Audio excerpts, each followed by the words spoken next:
So hey everyone, welcome back to another quick and very interesting tutorial. Where in this quick tutorial, I'm going to show you how you can add your number to the national do not call registry so that you won't get affected with the spam calls or the telemarketing calls. Now, in order to do it, let's just simply open any browser. You can do the same steps from your smartphones as well. Now here you have to type do not in the search bar. You have to type do not call.gov. Just simply go to this website.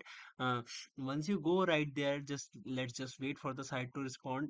Once it gets open here, all you need to do is to just simply click on this option of register your number. Once you go over there here, all you need to do is to just simply register your number.